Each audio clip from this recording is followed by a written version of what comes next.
Bismillahirrahmanirrahim. Assalamualaikum warahmatullahi wabarakatuh. Untuk anak-anakku kelas 11 akuntansi, baik kelas 11 akuntansi 1 maupun 2, semoga kalian semua selalu dalam keadaan sehat walafiat dalam menjalankan aktivitas belajarnya dan selalu dalam lindungan Allah Subhanahu wa taala di masa pandemi Covid-19 ini. Untuk anak-anakku kelas 11 akuntansi, saya akan melanjutkan mengenai praktikum komputerisasi akuntansi atau bisa dikenal dengan Maya Accounting. Namun sebelumnya, sebelum saya melanjutkan, setelah nanti Zoom video ini saya share di YouTube, tolong kalian komentar hadir untuk absensi komputerisasi akuntansi atau Maya Accounting. Dan yang kedua, setelah nanti melihat video ini, saya akan mendata seluruh siswa kelas 11 untuk pengecekan atau pendataan yang mempunyai laptop pribadi di rumah untuk diinstal Mayop, pendataan terlebih dahulu, nanti installnya di sekolah. Ya.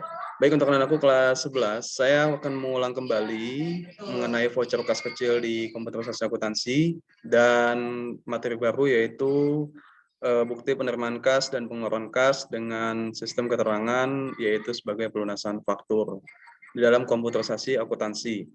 Baik, untuk yang pertama, kemarin kita sudah mempelajari dasar-dasar Mayop ya. Pertama saya ulang lagi cara untuk melihat cara untuk membuat pajak atau PPN. Kita mengetik dengan list, kemudian teks kode, lalu kita sudah membuatnya pajak pertambahan nilai. Kalau memang belum ada, kita klik new ya.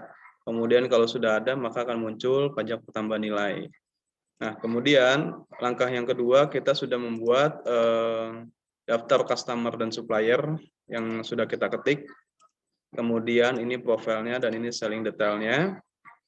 Ini adalah daftar customer, kemudian juga kita sudah mengetik yaitu daftar supplier. Nah, ini adalah untuk profilnya, kemudian ini buying detailnya, untuk PPN-nya juga sudah kita ketik. Nanti kita akan belajar secara langsung, secara bertahap. Kemudian saya juga pernah mengajarkan daftar saldo piutang dan daftar saldo utang, yaitu ada di daftar customer. Ini yang sudah kita input, contohnya adalah seperti ini, ya. Ini sudah kita input. Nah, kemudian sudah kita pelajari, nanti tinggal kita praktikkan untuk suppliernya. Misalkan saya ambil contoh adalah PT Margonda, ya. Ini juga sudah kita input berikut dengan PPN-nya. Kemudian langkah selanjutnya juga kita kemarin saya sudah mengajarkan untuk membuat neraca. Yang neraca di sini hasilnya harus 0. Oke. Kemudian inventory juga saya sudah membuatnya dengan cara mengetik item list dan kita sudah mempunyai daftar persediaan barang dagang awal. Nah, langkah selanjutnya saya akan mengulang kembali untuk pembayaran transaksi melalui kas kecil di dalam komputerisasi akuntansi. Untuk perusahaan jasa, dagang, dan manufaktur, pembayaran kas kecil itu hanya dibayarkan dengan biaya yang kurang lebih dari 1 juta atau biaya kas-kas yang kecil dan tidak terlalu besar. Maka menggunakan pembayarannya melalui voucher kas kecil atau bisa disebut juga dengan petty cash. Oke, langsung saja di sini saya ambil contoh soal UD Buana yang kemarin kalian sudah terima melalui bukunya untuk praktikum manual ya, dengan contoh UD Buana yang kalian pegang. Jadi nanti di manualnya kalian sudah input dengan pelajaran bukunya, kemudian nanti praktikumnya kita masukkan atau kita input ke dalam komputerisasi akuntansi dengan tahap pertama sampai dengan terakhir nanti. Oke, langsung saja. Saya mengulang kembali untuk voucher kas kecil. Kas kecil itu ada di banking, kemudian spend money. Ya, sekali lagi saya ulang lagi, untuk pembayaran kas kecil di Mayop itu ada di banking, kemudian spend money. Nah, pembayarannya kita menggantikan dengan petty cash karena petty cash itu adalah kas kecil. Kita ambil contoh, kemudian isi dibayarkan kepada alamat yang dituju siapa. Nah, kalau di sini adalah saya ambil contoh kantor PLN dan Telkom. Kalau di sini belum ada, kita buat baru di cut-nya. Nah, di sini belum ada kantor PLN dan Telkom, maka kita membuatnya dengan klik new. Ya, maka kita ketik di sini kantor PLN dan Telkom. Kantor PLN dan PT Telkom.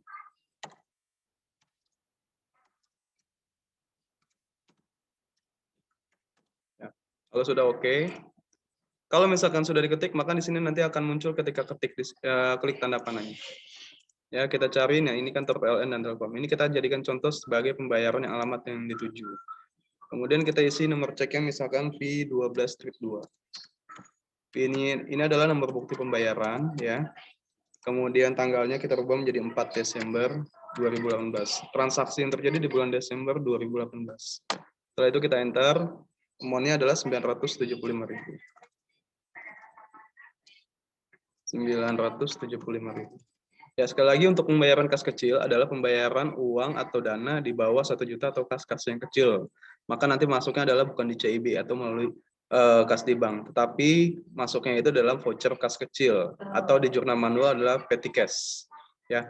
Nah, ketika enter nanti akan muncul terbilang di sini dengan jumlah amount yang ada di sini ya. Nah, ini adalah terbilangnya sudah muncul dalam menggunakan bahasa Inggris. Nah, kemudian keterangannya itu adalah di sini rekening listrik bulan November 425 dan rekening telepon adalah 550. Dengan rinciannya adalah pembayaran listrik dan telepon masing-masing adalah 425 dan 550. Maka totalnya adalah 975.000. Nah, yang di sini kita ketik karena di sini pembayaran bulan November, berarti kita ketik di sini hanya akun satu saja. Karena di sini sudah secara otomatis adalah petty cash ya. Maka nanti yang kita ketik di sini akun yang di debit. Akun yang di debit apa? Berarti karena ini pembayarannya utang, ya utangnya itu adalah utang biaya karena ini bulan November. Berarti masuknya di expense payable. Kita cari expense payable akun 2. Nah ini ya. Kalau kita klik use account, maka nanti angkanya muncul secara otomatis. Kenapa? Karena kita sudah menginput awalnya adalah di sini 975 ya. Karena sudah diketahui expense payable, maka kita klik use account. Nah, ini muncul secara otomatis tanpa kita ketik ulang. Dan bagaimana untuk melihat jurnalnya secara otomatis di Mayop? Kita menggunakan tombol keyboardnya, yaitu Ctrl spasi R. Nah, ini ya, CTRL plus R adalah munculnya seperti ini. Maka expense payable di debit dan petty cash di kredit. Kemudian kalau udah oke dan record. Ya, cancel kembali ke menu utama. Itu transaksi kas kecil. Kemudian transaksi selanjutnya saya contohkan lagi untuk pembayaran kas kecil, yaitu di pembayaran toko super. Misalkan saya ambil contoh supplier atau pembayarannya adalah toko super. Maka kita klik banking lagi, yaitu spend money. Ini kita ganti lagi, diganti dengan petty cash. Ya. Nah, bagaimana cara untuk mencari toko super? Kalau memang kita sudah buat, ketika nanti kita klik akan muncul. Tapi kalau belum, kita buat baru ya. Di sini tidak ada toko super, berarti kita buat baru di sini. Toko super. Bikin baru dengan menggunakan cut file. Kalau sudah oke, maka nanti kita klik tanda panahnya ada toko super. Nah, ini. Muncul di sini toko super, maka kita tinggal mengetik nomor bukti pembayarannya P12-3, kemudian tanggal transaksinya adalah 9 Desember 2018. Berapa amount-nya? Kalau amount di soal misalkan di sini 900.000. Ya, jadi pembayaran petty cash itu adalah pembayaran kas kecil yang di bawah 1 juta. Ya, jadi kalau untuk di atas 1 juta mungkin menggunakan CIB atau cash in bank. Seperti ini adalah rincian-rincian kas kecil. Kalau di manual dia masuk dalam jurnal petty cash. Nah, di sini keterangannya adalah pembelian perlengkapan toko. Pembelian perlengkapan toko berarti di sini hanya dicari satu saja, yaitu perlengkapan toko atau perlengkapan kantor. Ya, karena di sini sudah ada petty cash secara otomatis, maka kita mencari klik di sini ya. Tanda EACC ini adalah untuk mencari nomor akun. Kita cari adalah akun perlengkapan toko atau kantor, store supplies. Nah, ini ya, store supplies akun 1.600. Ketika kita use account, maka nanti akan muncul terbilangan di sini secara otomatis 900.000. Nah, seperti ini ya. Jadi ini sudah dibuat jurnal untuk debitnya. Kemudian bagaimana untuk melihat jurnal secara otomatis di Mayop? Kita menggunakan keyboardnya yaitu CTRL atau Ctrl plus R. Nah, ini adalah store supplies di debit dan petty cash di kredit. Seperti itu untuk pembayaran menggunakan petty cash ya.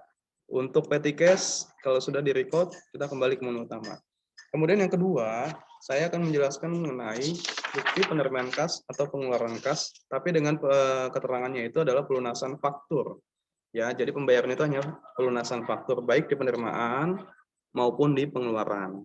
Nah, kalau untuk di penerimaan, saya bicara dengan penerimaan dulu, ya. Kalau di penerimaan, untuk sistem pembayaran penerimaan kas dengan keterangan pelunasan faktur, ada di sales, kemudian receipt payment. Ya, sekali lagi untuk penerimaan kas dengan keterangan pelunasan faktur di soalnya. Kita ada di sales, kemudian pilih receipt payment. Nah, kalau untuk pengeluaran kas dengan keterangan pelunasan faktur, ada di purchase, kemudian pay bill. Ya, sekali lagi untuk pengeluaran kas dengan keterangan pelunasan faktur ada di purchase kemudian pay bill. Ya, sekarang kita berbicara dengan penerimaan kas terlebih dahulu. Maka ada di sales kemudian receipt payment. Ini penerimaan kas ya. Maka di sini nanti munculnya adalah otomatis cash in bank. Ya. Begitu juga dengan pengeluaran kas. Pengeluaran kas dengan keterangan pelunasan faktur, maka juga sama di sini akan munculnya cash in bank. Ya, kita kembali ke penerimaan kas. Penerimaan kas untuk pelunasan faktur saya ambil contoh misalkan soalnya di sini customer-nya JBLX. Nah, kalau untuk di sini kita tidak perlu mencari karena di sini sudah kita masukkan ke dalam customer. Ya. Kalau yang supplier adalah untuk pengeluaran kas. Nah, tinggal kita cari berdasarkan soal. Di soal adalah customer JBLX. Kalau kita sudah mengetik, berarti di sini munculnya nanti akan JBLX. Dan kalau kita cari, JBLX itu ada. Kita cari, nah ini. Ini adalah JBLX, ya. Nah, totalnya ini adalah berdasarkan di soal. Kalau di soal munculnya 3400, maka nanti kita ketiknya di amount apply-nya di samping 3400.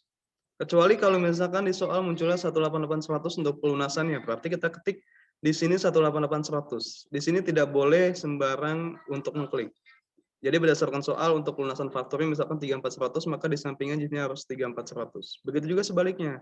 Jika pelunasannya di sini munculnya 188.100, maka di sini muncul di sini adalah nominal yang sama.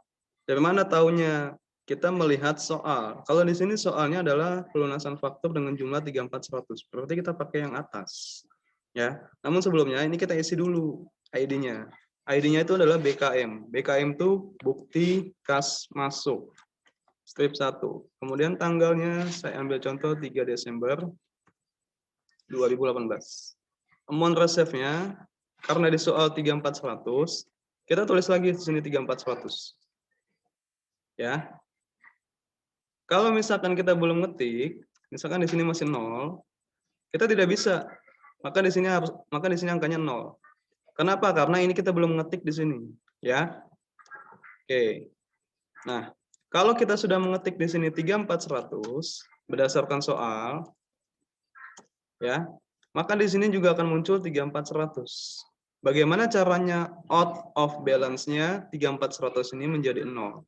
Out of balance-nya harus di sini harus 0, bukan 34.100, biar supaya nanti jurnalnya itu balance. Karena kita sudah mengetik amount receive-nya 34.100, maka kita ketik di sini amount paid-nya di samping 34.100, maka akan muncul dengan angka yang sama. Nih ya. Kalau sudah, jika on off balance-nya belum menjadi 0, ini belum di-enter. Maka nanti setelah ini kita enter, angka yang bawah on off balance-nya berubah menjadi 0. Nah, ini ya. Ini sudah menjadi 0 karena sudah di-enter. Artinya ini sudah dibayar. Bagaimana untuk melihat jurnalnya? Sama seperti tadi, kita menggunakan keyboard, tekan CTRL, kemudian pilih F. Nah, ini yang di debit adalah kas 34.100 dan yang di kredit account receivable 34.100. Kalau sudah di OK, kemudian record. Saya ambil contoh yang kedua, yaitu bukti pengeluaran kas dengan pelunasan faktur. Nah, pelunasan faktur untuk pengeluaran kas berarti tadi ada di purchase, kemudian pay bill.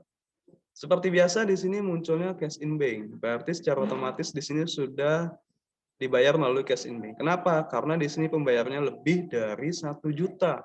Berarti bukan masuk ke voucher kas kecil, tetapi melalui kas di bank. Nah, supplier yang kita input tidak perlu dicari lagi karena kita sudah mengetik data suppliernya. Jadi berdasarkan data supplier kita tinggal mencari berdasarkan soalnya. Kalau di soal di sini namanya PT Margonda. Maka kita cari di sini PT Margonda. Nah, ini ya. Kalau sudah use supplier, nah, maka nanti yang akan keluar seperti ini. Nah, di sini soalnya adalah yang harus dibayar 28.600.000. Berarti di sini sesuai 28.600.000. Kalau kita sudah mengetik saldo utang dagangnya sesuai, maka nanti di sini pembayaran juga akan sesuai muncul angkanya. Ya, di soal sama 28.600.000. Tinggal kita bayar. Ya, kita isi dulu dengan menggunakan ceknya adalah BKK. BKK itu adalah bukti kas keluar.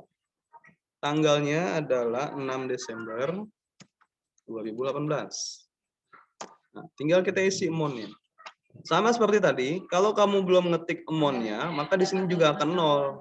Ya, ketika kamu sudah mengetik angkanya, maka ketika kita klik di sini, maka angkanya akan sesuai di sini. Nah, amount-nya ini adalah berdasarkan soal atau berdasarkan munculnya di layar Mayo.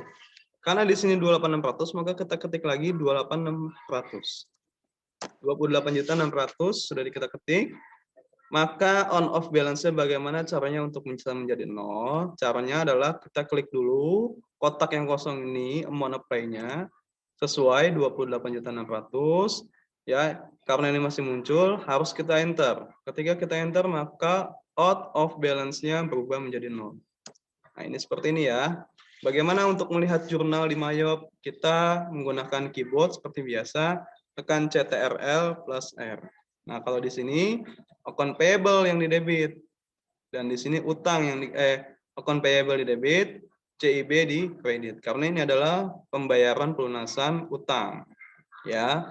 Jadi kita ketik OK, kalau ini sudah benar kemudian record. Ya, seperti itu. Jadi untuk pembayaran mekanisme kas kecil dan kas di bank perbedaannya adalah seperti itu. Jadi untuk kas kecil pembayaran transaksi yang dilakukan oleh perusahaan lebih kurang dari 1 juta. Sebaliknya untuk pembayaran kas di bank, pembayaran transaksi oleh perusahaan dengan menggunakan nominal yang di atas 1 juta. Bisa dengan penerimaan kas, bisa dengan pengeluaran kas berdasarkan mekanisme transaksi yang digunakan ya. Oke, jadi dari saya cukup untuk pertemuan Mayop atau komputerisasi akuntansi di materi hari ini. Jadi nanti tolong ketika saya share di YouTube, silakan berikan komentar hadir. Dan nanti saya akan mendata kembali siswa kelas 11, baik AK1 maupun 2 yang mempunyai laptop untuk proses install Mayop. Oke, dari saya cukup. Terima kasih. Assalamualaikum warahmatullahi wabarakatuh.